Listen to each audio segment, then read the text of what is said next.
नमस्कार। मैं अरविंद शर्मा एक बार फिर से आपका स्वागत करता हूं अपने YouTube चैनल में बैंकिंग फॉर यू। और आज मैं आपको बताऊंगा बिजनेस लोन के बारे में कि बिजनेस लोन क्या होता है, आज क्या एलिजिबिलिटी क्राइटेरिया होता है, किस सेगमेंट को हम लोग बिजनेस लोन देते हैं, क्या रेट ऑफ इंटरेस्ट होता है, कौन कौन से बैंक इसमें बेटर रेट देते हैं, बेटर प्रोसेसिंग फीस देते हैं और क्विकली प्रोसेस करते हैं। नमस्कार। मेरे चैनल को सब्सक्राइब कीजिए, लाइक कीजिए और अधिक से अधिक वीडियो मेरी शेयर कीजिए।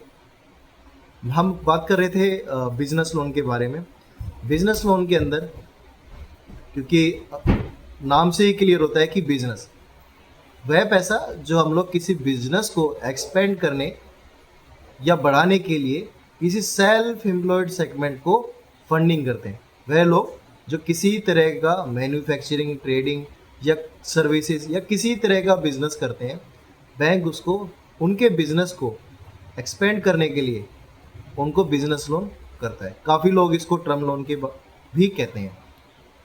बिजनेस लोन हर एक बैंक और नॉन बैंकिंग फाइनेंस कंपनियां अलग अलग पैरामीटर्स पे करती हैं। जैसे एक हम लोगों का सैरोगेट होता है जिसको हम लोग बैंकिंग सैरोगेट कहते हैं।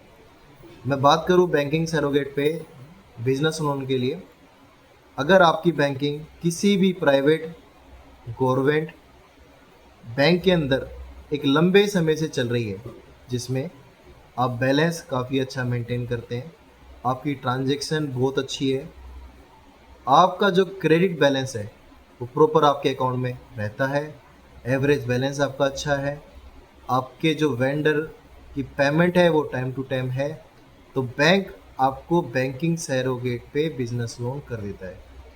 हर एक बैंक की अलग अलग कंडीशन होती है। कई बैंक ऐसे हैं जो मैक्सिमम बैंकिंग सैरोगेट पे 50 लाख करते हैं, कई बैंक 25 लाख करते हैं, कई बैंक 75 लाख करते हैं, कई नॉन बैंकिंग फाइनेंस कंपनियां होती हैं जो आपको 1 करोड़ तक भी सिर्फ आपके बैंकिंग सैरोगेट्स पे आपको बिजनेस लोन दे देती हैं।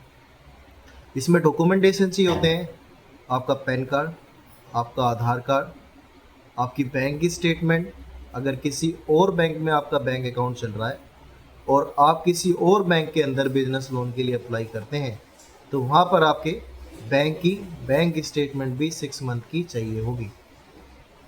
इसके अलावा आपकी कंपनी जो भी आप मैन्युफैक्चरिंग या जो भी बिजनेस सेगमेंट आपका है, उस बिजनेस सेगमेंट की कोई रजिस्ट्रेशन प्रूफ, चाहे वो जीएसटी हो, चाहे वो एमएसएमई सर्टिफिकेट हो, कोई भी रजिस्ट्रेशन प्रूफ आपका चाहिए, ताकि बैंक आपके बिजनेस पैटर्न या बिजनेस कंटिन्यूटी प्रूफ के लिए उसको यूज़ कर सके।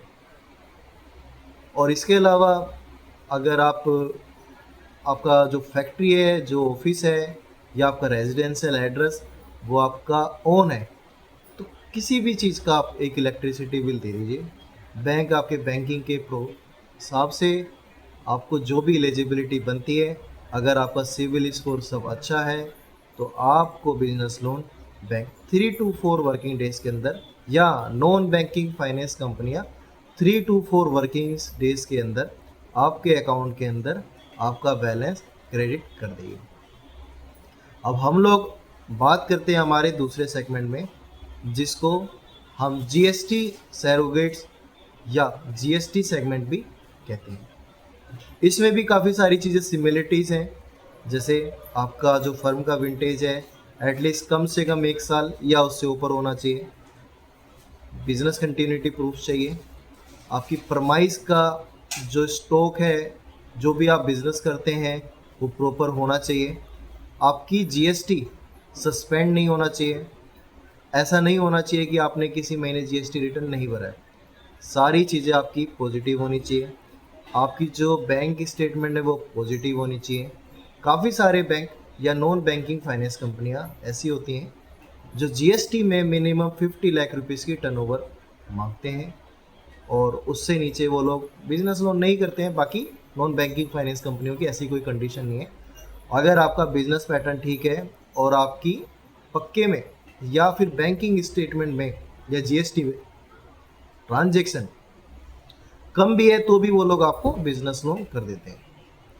और बैंक इस टाइम जीएसटी सरोगेट्स जो बिजनेसमैन है उनके लिए लोन लेने का एक सबसे अच्छा जरिया है, क्योंकि ये बहुत इजीली और आराम से आपके अकाउंट में कम रेट ऑफ इंटरेस्ट पे और मिनिमम प्रोसेसिंग फीस पे आपके अकाउंट में डिसबर्स हो जाता है। बल्कि कई सारे बैंक ऐसे हैं जो एक सर्टेन अमाउंट, जैसे 10 लाख एंड अबव का अगर आपने बिजनेस लोन लिया है तो उसके ऊपर आपका जो लोन क्लोजर है वो भी वेव कर देते हैं या नहीं लेते हैं।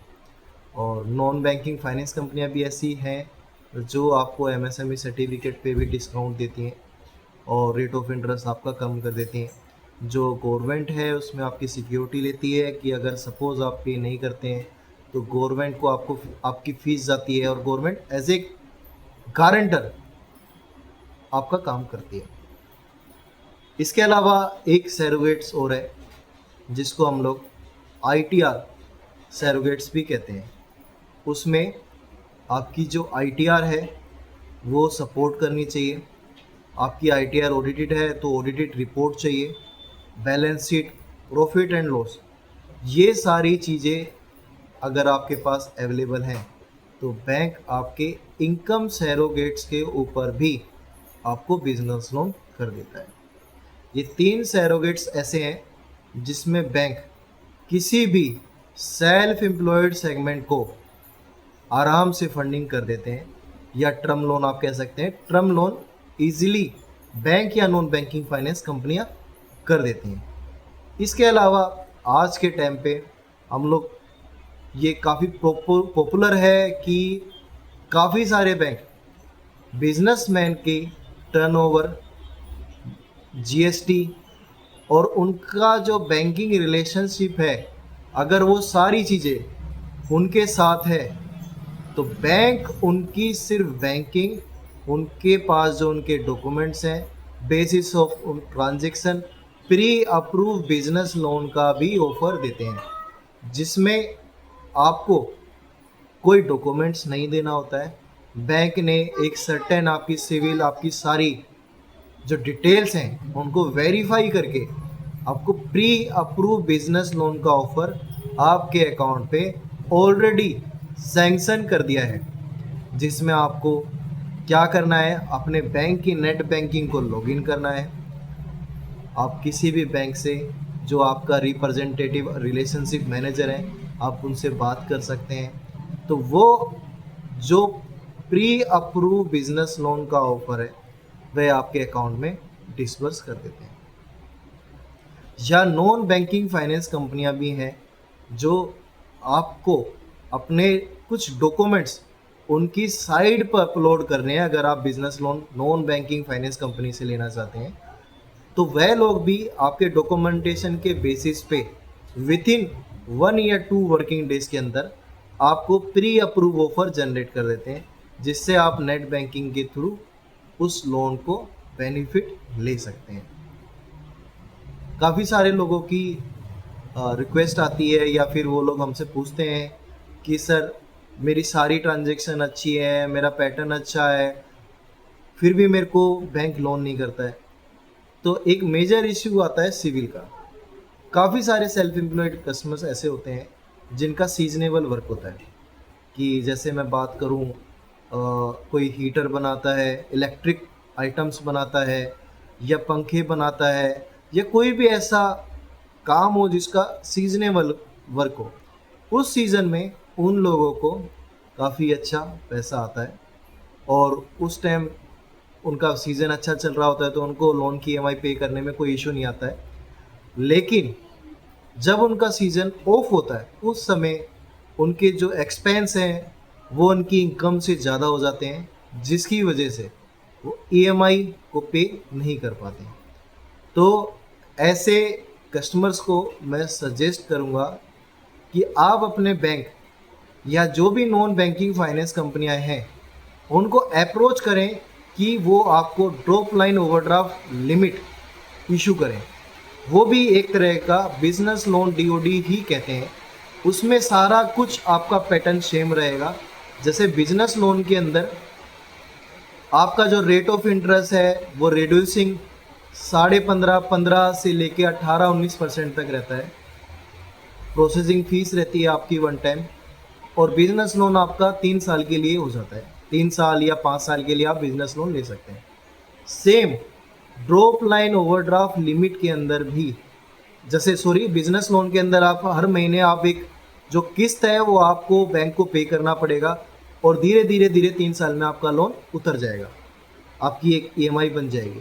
वहीं ड्रॉप लाइन ओवरड्राफ्ट लिमिट के अंदर आपकी कोई ईएमआई नहीं बनेगी। जो भी आपकी एक अमाउंट की कैलकुलेशन के हिसाब से जो भी आपका अमाउंट बनता है हर महीने, वो आपके 3 साल के जो लोन का टेन्योर है उसमें से हर महीने कम होता हुआ चला जाएगा। और 3 साल के बाद जो ड्रॉप लाइन ओवरड्राफ्ट लिमिट है वो आपकी ख़त्म हो जाएगी। वहीं ड्रॉप लाइन ओवरड्राफ्ट लिमिट में सीजनेबल जिनका वर्क है उनको ये बेनिफिट है कि वो लोग जितना यूज़ करते हैं उनको सिर्फ उतना ही अमाउंट का ब्याज देना है, रेस्ट अमाउंट का उनको ब्याज नहीं देना है। और अगर उनका पैसा सेम डे, सपोज किसी मैन्युफैक्चरर ने जिसका सीजनेबल काम है और सुबह अपनी ड्रॉप लाइन ओवरड्राफ्ट लिमिट में से कुछ पैसा निकाला और वो पैसा सेम डे पे रात के 12 बजे से पहले उनके अकाउंट में वापस ड्रॉप लाइन ओवरड्राफ्ट अकाउंट में आ जाता है, तो उनको किसी भी तरह का ब्याज नहीं देना है। इससे उनका एक तो ब्याज का जो मंथली ईएमआई है उन सब की हेडेक से वो बच जाते हैं। और रेट ऑफ इंटरेस्ट भी अगर मैं बात करूं, ड्रॉप लाइन ओवरड्राफ्ट लिमिट का as per comparison business loan से कम है, क्योंकि बिजनेस लोन का रेट ऑफ इंटरेस्ट अगर कैलकुलेट करेंगे तो वो आपका रिड्यूसिंग बेसिस पे चलता है, लेकिन ओवरड्राफ्ट लिमिट का रेट ऑफ इंटरेस्ट हमेशा फिक्स रेट पे चलता है, फ्लोटिंग रेट या फिक्स रेट पे चलता है। मैं चाहूँगा अगर आपको मेरी वीडियो अच्छी लगी हो तो आप इसको लाइक कीजिए और सब्सक्राइब कीजिए और अधिक से अधिक लोगों के साथ शेयर कीजिए। और अगर आपकी बिजनेस लोन को लेके कोई क्वारीज हैं या आप चाहते हैं किसी बैंक के साथ बिजनेस लोन करने के लिए या नॉन बैंकिंग फाइनेंस कंपनी से बिजनेस लोन के लिए अप्रोच करना चाहते हैं, तो प्लीज़ मेरे को मेरे मैसेज बॉक्स के अंदर मैसेज कीजिए। मैं आपको गाइड करूँगा कि बेटर डील कौन देगा, कम से कम रेट ऑफ इंटरेस्ट कौन देगा, और किस तरह से आपका ईजी और सिक्योरली आपका ओवरड्राफ्ट लिमिट या बिजनेस लोन आपके अकाउंट में डिस्पर्स हो जाए। थैंक यू, धन्यवाद।